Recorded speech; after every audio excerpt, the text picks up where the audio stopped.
சூரத்துல் முனாஃபிகூன் என்கிற அந்த அத்தியாயத்தின் இறுதியிலே அல்லாஹு தஆலா சொல்லும்போது உயிரை கைப்பற்றுவதற்காக மலக்குகள் வருவார்கள். இப்படியானவனுடைய உயிரை கைப்பற்ற வருகிற மலக்குகள் பற்றி நபி ஸல்லல்லாஹு அலைஹி வஸல்லம் அவர்கள் சொல்லும்போது ஃபஸ்ட்டுக்கு பயங்கரமான தோற்றத்தையுடைய சில மலக்குகள் வந்து அவனை சூழ உட்கார்ந்து கொள்வார்கள். அது ஃப்ளைட்டில் இருந்தாலும் சரி, காரில் இருந்தாலும் சரி, ஹாஸ்பிட்டலில் இருந்தாலும் சரி, வீட்டில் அவன் சோஃபாவில் உட்கார்ந்துட்டு இருந்தாலும் சரி, ஒரு பயங்கரமான தோற்றத்தையுடைய மலக்குகள் வந்து அவனை சுற்றி உட்கார்ந்திருக்கும் போது நரகத்திலிருந்து ஒரு கஃனை கொண்டு மலக்குல் மௌத் அலைஹிஸ்ஸலாம் அவர்கள் வந்து அவனுடைய தலைமாட்டில் உட்கார்ந்து யா ரூஹல் ஹபீஸா, கெட்ட உயிரே, அல்லாஹுடைய கோபத்தின் பக்கமும் அவனுடைய தண்டனையின் பக்கம் வெளியே வா என்று கூப்பிடுவார். இந்த நேரத்தில் இந்த சம்பவம் நடக்கிற போது அவன் சொல்லுவான், ரப்பி லௌலா அஹர்தனி இலா அஜலின் கரீப் ஃபஅஸ்ஸதக வ அகும் மினஸ் ஸாலிஹீன். யா அல்லாஹ், எனக்கு கொஞ்சம் டைம் கொடு, நான் இவ்வளவு காலமும் காலத்தை வேஸ்ட் ஆக்கி விட்டேன், இதற்கு பிறகு அப்படி இருக்க மாட்டேன், நான் சாலிஹான அமல்களை செய்வேன், தான தர்மம் செய்வேன், எனக்கு கொஞ்சம் டைம் கொடு என்று கேட்பான். இன்னும் ஒரு இடத்தில் சொல்லி காட்டுகிறான், கால ரப்பிர்ஜிஊன். இந்த மலக்குகளுடைய பயங்கர தோற்றத்தையும் மலக்குல் மௌத் அலைஹிஸ்ஸலாம் அவர்கள் யா ரூஹல் ஹபீஸா உஹ்ருஜி இலா சஹத்தி மின் அல்லாஹி வ அதாப், கெட்ட ஆத்மாவை அல்லாஹுடைய கோபத்தின் பக்கம் அவனுடைய தண்டனையின் பக்கமும் வெளியே வா என்று அழைக்கிற அந்த கடுமையையும் பார்த்து விட்டு அவன் சொல்லுவான், ரப்பிர்ஜிஊன், யா அல்லாஹ் அவங்களை திரும்பி போக சொல்லு. அப்ப புரியும் அவனுக்கு. قال رب ارجعون لعلي اعمل صالحا فيما تركت. நான் விட்டனே, அமல் செய்யாம காலத்தை வேஸ்ட் பண்ணினேனே, இனி பண்ண மாட்டேன், நான் காலத்தை பயன்படுத்துவேன், சரியாக செய்வேன் என்று கத்துவான். அல்லாஹ் சொல்கிறான், ஒரு ஆத்மாவுக்கு எழுதப்பட்ட தவணை வந்து விட்டால் ஒரு செகண்ட் அவன் முற்படுத்தப்பட மாட்டான், பிற்படுத்தப்பட மாட்டான். அப்ப அந்த டைம்ல உணர்ந்து பிரயோசனம் இல்லை. இரண்டாவது கட்டத்தில் காலத்தின் பெருமதி உணர்வான். எப்பன்னு கேட்டால், நம்ம பேசிக்கொண்டிருந்த ஆரம்பத்தில் மஹ்ஷர் அல்லாஹுடைய நீதிமன்றத்தில் கொண்டு வந்து நிறுத்தப்பட்டு அல்லாஹ் நேரடியாக பேசும்போது இவன்கிட்ட கேள்விக்கு மேல் கேள்வி கேட்பான். தொழுதாயா, வாலிபத்தை எப்படி கழித்தாய், உன்னுடைய ஆயுளை எப்படி கழித்தாய், உன்னுடைய பொருளாதாரம் எப்படி வந்தது, எப்படி போனது, உனக்கு இல்ம் இருந்தது, உன்னுடைய இல்மை கொண்டு நீ என்ன செய்தாய் என்று இப்படி கேள்வி கேட்டுக்கொண்டிருக்கும் போது இவன் பயத்தில் தன்னுடைய தலையை கீழே தொங்க விட்டு கொண்டிருப்பான். ஒரு குற்றம் செஞ்சவன் விசாரிக்கப்படும் போது தலையை நிமிர்த்த மாட்டான். திரும்ப திரும்ப கேள்விகள் வரும்போது வலப்பக்கம் திரும்பி பார்ப்பான். வலப்பக்கம் அவன் தேடிய அனைத்தும் குவிக்கப்பட்டிருக்கும். பயந்து போய் இவ்வளவும் நான் செய்த பாவங்களா என்று அவனே பயந்து இடது பக்கம் பார்ப்பான். இடது பக்கமும் அவன் தேடி இந்த உலகத்தில் செய்த அநியாயங்கள், பாவங்கள், அக்கிரமங்கள், அட்டூழியங்கள், அனாச்சாரங்கள் அனைத்தும் இருக்கும். இப்போ பயந்து போய் சவுண்டு வர பக்கம் நிமிர்ந்து பார்ப்பான், முன்னால பார்ப்பான். அல்லாஹ் தான் கேள்வி கேட்கிறான். எனவே அல்லாஹ் பார்ப்போம் என்று பார்ப்பான். ரசூலுல்லாஹி அலைஹி வஸல்லம் அவர்கள் சொல்கிறார்கள், மா யரா தில்கா வஜ்ஹி இல்ல நார். அவனுக்கு முன்னால் அல்லாஹ் தெரிய மாட்டான், நரகம்தான் தெரியும். நரகத்திற்கு 70,000 மூக்கணாங்கயிர்கள் இருக்கின்றன. ஒவ்வொரு கயிற்றிலும் 70,000 மலக்குகள். சுப்ஹானல்லாஹ். முழு நரகத்திற்கும் 70,000 மூக்கணாங்கயிர்கள், ஒவ்வொரு கயிற்றிலும் 70,000 மலக்குகள் நின்று அந்த நரகத்தை இழுத்து கொண்டு வருவார்கள். வஜீஅ யௌமஇதின் பிஜஹன்னம். நரகத்தை அப்படி நேரடியாக பார்க்கும்போது நரகம் இறைந்து கொண்டு கொதித்து கொண்டிருக்கும். அப்போது உணர்வு வருவான். யௌம யததக்கருல் இன்சான். அந்த நேரத்தில் மனிதன் காலத்தை வேஸ்ட் பண்ணிவிட்டேன், யா லைத்தனி கத்தம்து லிஹயாதி, என்னுடைய இந்த வாழ்க்கைக்காக நான் உலகத்தை பயன்படுத்தி இருக்க கூடாதா, உலகத்தில் அமல் செய்திருக்க கூடாதா, நான் அல்லாஹுக்கு விசுவாசமாக நடந்திருக்க கூடாதா என்று அந்த நேரத்தில் கை செய்தப்படுவான். ஆனால் பாய்தா இல்லை, திரும்ப போக இல்லை. மூன்றாவது கட்டம், காலத்தின் பெருமதியை மனிதன் உணர்கிற மூன்றாவது கட்டம், நரகத்தில் தூக்கி போடப்பட்டதும்.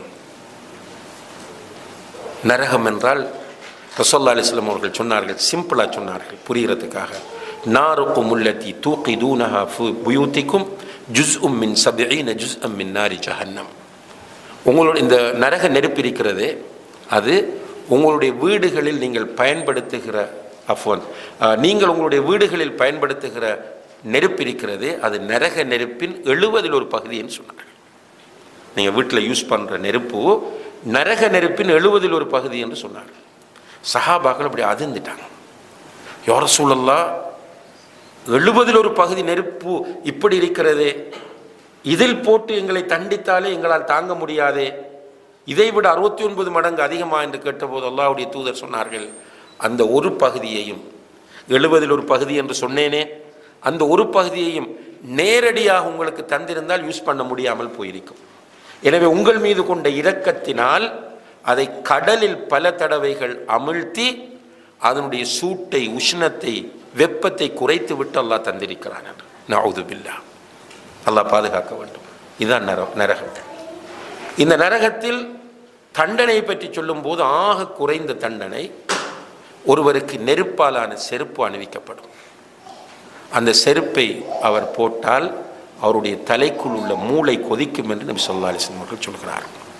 இப்போ மற்ற விஷயங்கள் சொல்ல வேண்டிய அவசியம் இல்லை. இந்த நரகத்திற்குள்ள தூக்கி போட்டதும் அல்லாஹ் சொல்கிறான், வஹும் யஸ்தரிஹூன ஃபீஹா, நரகத்துக்குள்ள தூக்கி போட்டால் கூக்குரலிட்டு கத்துவார்கள். சுராஹ் என்றால் பயங்கரமாக கத்துறதுக்கு சொல்றது. எப்படி கத்துவார்கள் என்றால், ரப்பனா அஹ்ரிஜ்னா நஅமல் சாலிஹன் கைரல்லதி குன்னா நஅமல், யா அல்லாஹ், இந்த நரகத்திலிருந்து எங்களை வெளியேற்றி விடு, நாங்கள் முன்னால் இருந்தது போல இருக்க மாட்டோம், சாலிஹான அமல்களை செய்து காலத்தை பயன்படுத்துவோம் என்று அல்லாஹ்விடத்தில் மன்றாடுவார். அல்லாஹ் கேட்பான், அவலம் நுஅம்மிர்கும் மா யததக்கரு ஃபீஹி மன் ததக்கர் வஜாஅகுமுன் நதீர். ஒரு மனிதன் படிப்பினை பெறக்கூடிய அளவு காலம் உலகத்தில் உங்களை நான் வாழ வைக்கவில்லையா? 40 வருடங்கள், 50 வருடங்கள், 65 வருடங்கள், 70 வருடங்கள் என்று ஒருவன் படிப்பினை பெறக்கூடிய அளவு காலம் உங்களை நான் வாழ வைக்கவில்லையா? வஜாஅகுமுன் நதீர், உங்களிடத்தில் யாரும் வந்து இப்படி நரகம் இருக்கிறது என்று சொல்லவில்லையா என்று அல்லாஹ் கேட்பான். பொய் சொல்ல முடியாது, சொல்லுவார்கள், பலா, என்னை நீ வாழ வைத்தாய், வந்து சொன்னார்கள், நான் தான் மிஸ் பண்ணி விட்டேன் என்று சொல்லும்போது அல்லாஹ் சொல்லுவான், ஃபதூகு ஃபமா லிஸ்ஸாலிமீன மின் அன்சார், அனுபவியுங்கள், கடுமையாக அனுபவியுங்கள், உங்களுக்கு உதவி செய்வதற்கு யாரும் வரமாட்டார்கள். எனவே அன்புள்ள சகோதர சகோதரிகளே, அல்லாஹு தஆலா தந்திருக்கிற காலம் பொன்னானது, பொன்னை விட பெறுமதியானது. எனவே இந்த காலத்தை மேக்சிமம் பிளான் பண்ணி நாம் பயன்படுத்த வேண்டும். அதிலும் குறிப்பாக வாலிப பருவம் முக்கியமான காலம். அதை பற்றி தனியான ஒரு கேள்வி இருக்கிறது. என்றால் சூடான இரத்தம், புதுமைகளை விரும்புகிற ஒரு பருவம். இந்த காலத்தில் ஒருவர் தன்னுடைய மனதை கட்டுப்படுத்தி அல்லாஹுக்காக அந்த வாலிபத்தை பயன்படுத்தினால் நிச்சயமாக அவர் மிக மகத்தான வெற்றிகளை இந்த உலகத்திலும் பெறுவார், மறுமையிலும் பெறுவார். அதே போல வயோதிப பருவம். வயோதிபத்தில் இருக்கிறவர்கள் உங்களுடைய பேரண்ட்ஸுக்கு நீங்கள் சொல்ல வேண்டிய மெசேஜ் இது. இப்போ மௌத் எப்போ வரும் என்பது யாருக்கும் தெரியாது. ஆனால் 60 வயதை தாண்டி ஒருவருக்கு மௌத்து நெருக்கத்தில் இருக்கிறது லாஜிக்கலாக. ஏன்னா 65-70 மௌத்தாகும். அப்போ மௌத்து நெருங்கி கொண்டிருக்கிற ஒருவர் தன்னுடைய அந்த முதுமை பருவத்தை பயனுள்ளதாக கழிக்க வேண்டும்.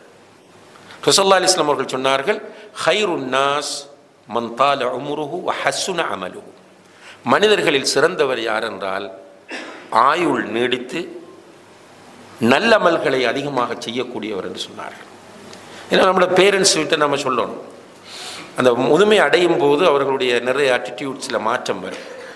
இபாதத்துகளுடைய விஷயத்தில் அவர்கள் ஃபெயிலியர் ஆகுவார்கள். அதற்கு சரியான வழிகாட்டலை கொடுத்து மார்க்கத்தோடு குர்ஆன் ஓதுகிற விஷயத்தில் அவர்களை நம்ம ஈடுபடுத்த வேண்டும். எல்லாம் வல்ல அல்லாஹ் ஜல்ல ஷானஹு தஆலா அவன் தந்திருக்கிற காலத்தை நல்ல முறையில் பயன்படுத்த நமக்கு தௌஃபீக் செய்ய வேண்டும். இதுவரைக்கும் இந்த உரையை கேட்கிற வரைக்கும் யாரெல்லாம் காலத்தை வீணடித்தோமோ அல்லது வீணடித்தார்களோ அவர்கள் தௌபா செய்தால் அல்லாஹ் மன்னிப்பான் இன்ஷா அல்லாஹ்.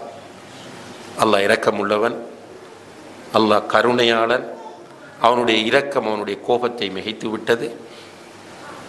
அல்லாஹுடைய இரக்கத்தின் ஒரு வெளிப்பாடு தான் தௌபாவுடைய வாசலை அல்லாஹ் திறந்து வைத்திருப்பது. சின்சியராக சரியாக தௌபா செய்தால் அல்லாஹ் மன்னிப்பான். அல்லாஹ்விடத்தில் தௌபா செய்து கொண்டு எஞ்சி இருக்கிற காலத்தை பயனுள்ளதாக கழிப்பதற்கு நாம் ஒவ்வொருவரும் முயற்சி செய்ய வேண்டும். அதற்கெல்லாம் வல்ல அல்லாஹ் தஆலா நம் அனைவருக்கும் தௌஃபீக் செய்வானாக.